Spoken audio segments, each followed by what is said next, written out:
to be wrapping up section 4.1, just talking about how we can apply transformations to exponential functions so that we can make them a little bit easier to graph. So what we're going to be looking at is doing some flips and shifts. So we're going to start with the function f of x equals 4 to the x. And we're going to be looking at these four transformations. So we're going to have y equals negative 4 to the x. So we're multiplying the outside of the function by negative. On the next one, we're going to have y equals 4 to the negative x. So we're going to be applying a negative to the x value. For the next one, we're going to have y equals 4 to the x plus 2. So we're adding 2 to the x. And for the last one, we're going to have y equals 4x plus 1.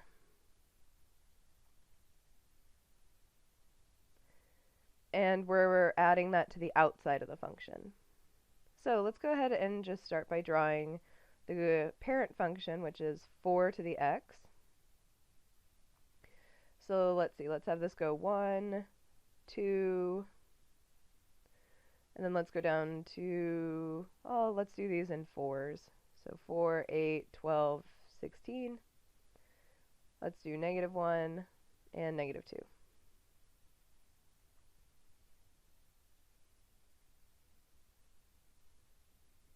Alright, so if I plug in 0, that's going to give me 4 to the 0, which is going to give me 1. If I plug in 1, that's going to be 4 to the first, which is 4. 4 to the second is 16. 4 to the negative 1 is 1/4. And 4 to the negative 2 is going to give me a 16th, which is very close to the 0. So we're going to have an exponential function like this. Alright, so let's start by looking at negative 4x. We'll do that in a slightly different color so we can tell them all apart. So since we're multiplying the outside by a negative, that's going to flip this over the x-axis. So what that means is it's going to flip it upside down, so vertically. So we're going to have a perfect mirror of our function, and now it's going to have the same horizontal asymptote at 0, just like it did before. The only difference is that now it's decreasing instead of increasing. Now if we look at 4 to the negative x, well, let's make that a little bit more green. There we go. Since we're multiplying the x by a negative and not the outside, that's going to flip it over the y-axis. So that's going to change all my x values to negative. So that 1's going to get mirrored over perfectly. So is the 16. And my horizontal asymptote is still at 0, but now my function is decreasing.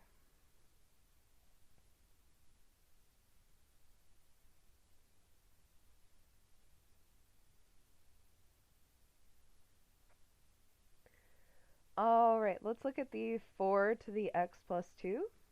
So, since we're adding the 2 to the x value, what that's going to do is a horizontal shift. So, it's either going to shift it to the left or to the right. Now, since it's adding 2, it's actually going to shift it to the left, 2 units. So, what that's going to do is it's going to take all of my points and move them 2 over. So, 0 will be at negative 2, 1 will be at negative 1, that 2 will be at 0. Excuse me. Right, so it's still increasing and we still haven't changed the horizontal asymptote. Alright, so let's do this one in purple. Last but not least, we're adding 1 to the outside, and you guys are so good at this one. Since we're adding 1 to the outside, what that's going to do is that's going to move our whole function up 1 unit. So, when we move it up 1 unit, all of our points get moved up, like so. So it's still going to be increasing. All of our values are still going to be positive. However, now our horizontal asymptote is actually going to be at y equals 1. Great, so the next video that we're going to be doing is we're going to be looking at section 4.2, which is the natural number, aka E, aka Euler's number.